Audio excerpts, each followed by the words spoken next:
क्या दोस्ती सिर्फ साथ रहने से बचती है, या दूरियां भी कभी-कभी दोस्ती को और मजबूत बना देती हैं? ये कहानी दो ऐसे दोस्तों की है जो एक ही गांव में पैदा हुए, एक ही मिट्टी में खेले, लेकिन जिंदगी ने उन्हें दो अलग रास्तों पर चलने पर मजबूर कर दिया। गांव का नाम था नयापुर। गांव छोटा था पर बचपन बड़ा। मोहन और रघु एक ही गली में रहते थे। सुबह स्कूल जाते समय दोनों की साइकिलें हमेशा आपस में टकराती थीं। मोहन की किताबें अक्सर रघु के बैग में होती थीं और रघु का टिफिन अक्सर मोहन के पेट में। बरसात के दिनों में दोनों नहर में कूदते और माँ की डांट साथ साथ खाते।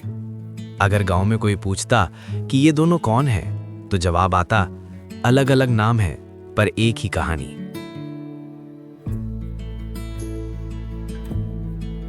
गांव के बाहर एक पुराना पीपल का पेड़ था।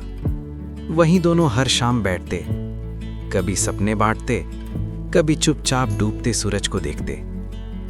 रघु हमेशा कहता, मैं बड़ा आदमी बनूंगा। मोहन हंसता, और मैं यहीं रहकर तुझे याद करूंगा। दोनों हंसते, क्योंकि उस वक्त जुदाई मजाक लगती थी। समय बदला, स्कूल खत्म हुआ। रघु को शहर से पढ़ाई का मौका मिला। खुशी और डर दोनों एक साथ आए। उस रात पीपल के नीचे दोनों देर तक बैठे रहे। रघु बोला, मोहन, डर लग रहा है। मोहन ने पहली बार उसे डरते देखा। मोहन बोला, तू जाएगा और वापस आएगा, यही तो दोस्ती है।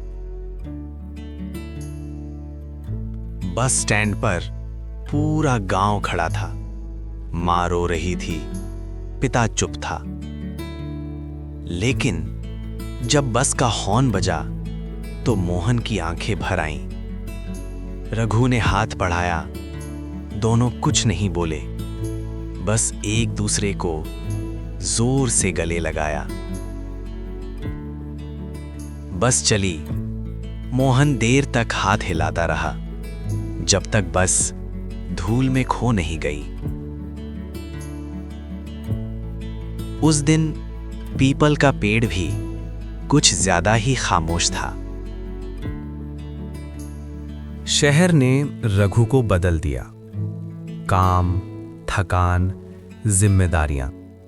फोन पहले रोज आते थे, फिर हफ्तों में, फिर महीनों में। मोहन गांव में ही रहा, खेत, घर, माँ बाप। लेकिन हर शाम पीपल के नीचे बैठकर मोहन बस एक ही बात सोचता, दोस्ती क्या सच में इतनी दूर से भी जिंदा रहती है? एक साल गांव में सब कुछ बिगड़ गया। सूखा, कर्ज, बेचैनी। उसी बीच खबर आई कि एक कंपनी गांव की जमीन खरीदना चाहती है। लोग डर गए, और जब पता चला उस कंपनी का मालिक रघु है, मोहन का दिल बैठ गया। रघु गांव लौटा। पहली मुलाकात पीपल के नीचे हुई। मोहन ने पूछा, तू वापस हमें खरीदने आया है? रघु चुप रहा। वही चुप्पी सबसे भारी थी।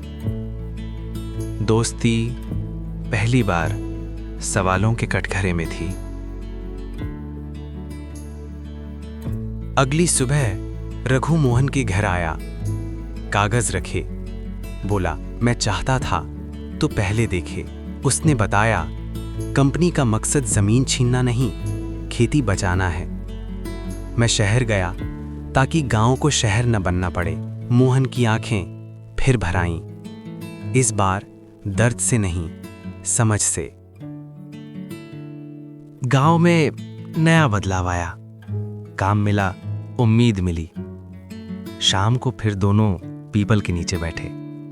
वही जगह, वही हवा, बस वक्त बदल गया था। मोहन बोला, दोस्ती साथ रहने से नहीं, समझने से बचती है। रघु मुस्कुराया, पीपल के पत्ते हिले और गांव ने फिर से सांस ली। ऐसे ही दिल छू देने वाली कहानियों के लिए सब्सक्राइब कीजिए